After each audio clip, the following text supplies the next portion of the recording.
Assalamualaikum warahmatullahi wabarakatuh. Hidayah adalah terbukanya hati untuk menerima Allah Subhanahu wa Ta'ala dan lapangnya dada untuk meyakini kebenaran agama Islam.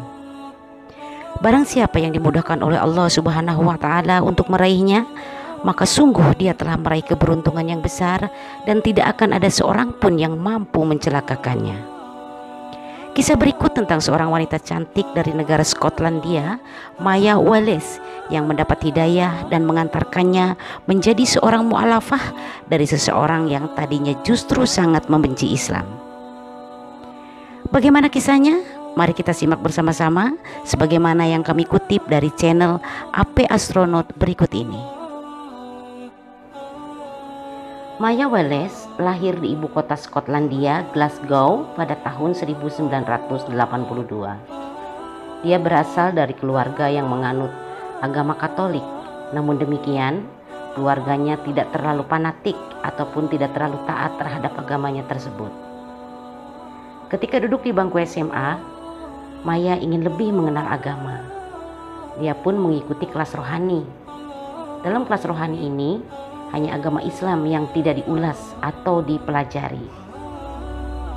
Saat itu Maya sama sekali belum mengenal Islam, karena di sekolahnya pun tidak ada pengajar yang memiliki pengetahuan tentang Islam. Hal ini menurut Maya tidak masalah, karena Maya sendiri berpandangan lain terhadap Islam. Bagi Maya, Islam bukan ajaran yang benar. Maya bahkan menganggap Islam sebagai agama biadab dan para penganutnya dianggap gila sama dia. Dalam pikiran Maya kala itu, penganut Islam gemar meneror orang tak berdosa dan suka meledakkan bangunan alias menjadi teroris. Perjalanannya menuju Islam dimulai pada tahun 2005. Maya yang bekerja di sebuah call center dipertemukan dengan pegawai yang mayoritas orang Pakistan beragama Islam. Maya pun menjalin persahabatan dengan teman-teman Muslimah tersebut. Di sini Maya mulai melihat Islam yang sebenarnya. Dia mulai melihat bahwa apa yang diyakininya tentang Islam tidak seperti yang dibayangkan sebelumnya. Hingga tibalah bulan Ramadan, di mana teman-teman Muslimah berpuasa. Dan ketika mereka hendak berbuka puasa, dengan santun mereka menawarkan Maya untuk ikut makan bersama-sama. Hal ini ternyata merupakan momen yang sangat berkesan bagi Maya. Maya yang sepanjang hari bahkan sudah minum, warawadi makan, tiba-tiba diajak berbuka puasa bersama oleh mereka. Tidak itu saja, dalam keseharian Maya juga dipertontonkan oleh perlakuan baik daripada teman-teman muslimnya ini. Akhirnya Maya mulai bertanya-tanya, bagaimana agama Islam ini, sehingga mengajarkan umatnya penuh sopan santun dan keramah tamahan tiada tara. Akhirnya Maya pun mulai bertanya-tanya tentang Islam kepada sahabat-sahabatnya tersebut, yang tentu saja dijawab dengan santun. Akhirnya Maya mulai mempelajari agama Islam. Perlahan-lahan Maya mulai menjauhi makanan dan minuman haram dan juga alkohol. Selain itu, Maya juga mulai menghentikan kebiasaannya pergi ke klub malam dan mabuk-mabukan. Bahkan pakaian pun yang dikenakannya mulai sopan. Dia mulai menghindari pakaian-pakaian yang terbuka. Sampai pada tingkat tertentu, Maya merasa yakin dengan agama Islam ini. Namun Maya masih bimbang, karena baginya memeluk Islam adalah komitmen seumur hidup. Dan salah satu ketakutan Maya ketika hendak masuk Islam adalah respon keluarganya yang tidak mengenal agama. Namun demikian, dengan mengumpulkan keberanian, akhirnya Maya berterus terang kepada keluarganya, terutama sang ibu. Dan ternyata respon sang ibunda tidak seperti yang diperkirakan sebelumnya. Ibunya mengizinkannya, dia hanya bertanya, kenapa harus berpindah agama? Yang tentu saja dijawab dengan Maya, karena demi komitmennya. Akhirnya menjelang bulan Ramadan, Maya pada 2009, Maya memeluk Islam. Maya mengucapkan 2 kalimat syahadat di Masjid Glasgow Pusat. Dan tentu saja pengucapan 2 kalimat syahadat tersebut dengan suasana yang penuh haru. Kini bahkan Maya telah mengenakan hijab dan menikah dengan warga negara Inggris yang juga seorang mualaf. They say the Quran's not real, Allah doesn't exist, Muhammad made everything up. They'll have lengthy debates for hours and hours, but they won't do this one simple challenge. Write a verse. How long can it take them? But in 1400 years, not one person has been able to do this. Islam. At the time, it was quite superficial. They said that they couldn't teach Islam because they didn't have a religious education teacher who'd studied that religion. Either way, I was happy. To me, it wasn't a real religion, it was barbaric. The Muslims were crazy nutcases.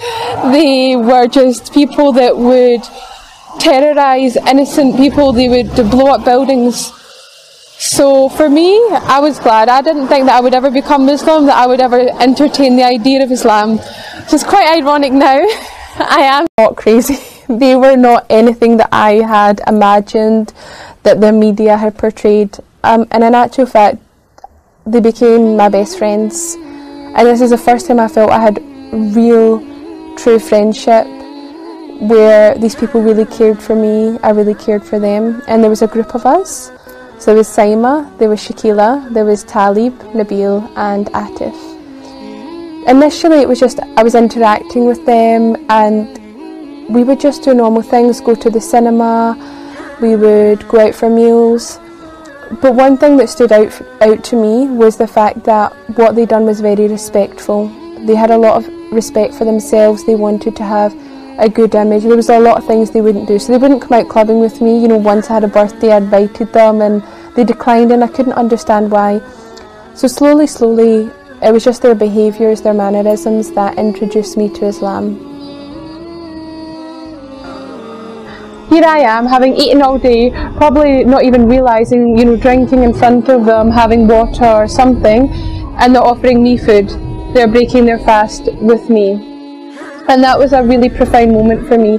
So something happened in that moment. I became curious. What are these Muslims doing? They're starving themselves and giving their food away to me. Like, who am I? Why are they doing this? And then I started having questions. You know, what is Islam? Why are they Muslim? You know, are these kind attributes that they have, their upbringing? Is it just these specific people? Is it part of Islam? What is it? And so I started to ask them questions. I started to inquire, be inquisitive. And something that really shook me is that they weren't proud. Well, I think this, or I feel this, or I know that. They said, this is what the Quran says, this is what the Sunnah says, this is what the Hadith says. They had proof for everything. And never at any point did they say to me, just believe, just have faith, we know this is the truth. They didn't tell me that, they gave me the answers, and when they didn't know the answers, they would go and find out, and they would be humble enough to admit, I don't know, I can't answer that, I can't tell you. Every Sunday, my mum would collect me from work and drive me home, and every Sunday I would try and muster up the courage, and before I knew it we were home, and I didn't say anything. And this would happen week after week after week. I felt like it was never going to end. Sunday was my day of torment. But then Ramadan was coming, and I knew that I wanted to embrace my Islam during Ramadan. I wanted to fast for that month. I wanted to be in that environment. So, a few weeks before, I just mustered up the courage and told her. And alhamdulillah, she accepted it. She just questioned why. So we didn't have a long discussion. We're not a family for having in-depth conversations, but I told her, and the relief, it just washed over me. It made me feel silly. I've been worrying all this time, and it went really well. I went with my friends, some of my very good friends, and we went to Glasgow Central Mosque. and I took my shahada through tears of joy. We were all crying, it was so emotional, and it was an experience that I wasn't expecting. You know, the Imam gave a speech and he was saying how there was a birth. That was me, which I found out later because I'm a revert to Islam, I'm a newborn in the eyes of Allah. There was also a marriage and a death, and that whole time that I was there. And so in 2009 I finally reverted to Islam. Just a silly little analogy. They said I've got 2 sweets, one covered, one uncovered, and I dropped them on the floor. Which one would you eat? Which one would you take? They goes, the one. I said, the one with the cover, of course. And they said, well, that's how we view our women in Islam. They are the most precious thing to us. Of course we would want them to be covered. And this is not something that I was being told is what men want, but this is what Allah wants. This is our protection. This is our safety. And I didn't want to go out without it. For me, I loved hijab by this point. I'd found a love for hijab, I'd found a love for covering. I understood the reasons behind it, and I wanted to fulfill that obligation to Allah. And my mother and my aunt and my uncle came, and I was hiding from them. I was in my graduation gown, I was wearing this big black graduation cloak and a black hijab, and I was all black. And I was nervous, I was so nervous. And I could see in their faces that they had some apprehension. They were shocked, but they accepted it. My grandfather's not a man of many words, so when I went to see him, he'd been informed, I believe, by my family that I was Muslim and that I covered. And we've never spoken about it, me and my grandfather. And what he done, he says to me, all of your grandmother's scarves are upstairs in the bottom drawer, and I've looked them all out, and they're all there for you, you know, for your. And he wouldn't say anything, he just went for your. And that's when I knew that through that trial, through that, for me that was a very hardship, that there was light at the end of the tunnel, if you want to call it that. There was peace at the end for me, and that my family accepted the hijab, and that now they understand the reasons behind it.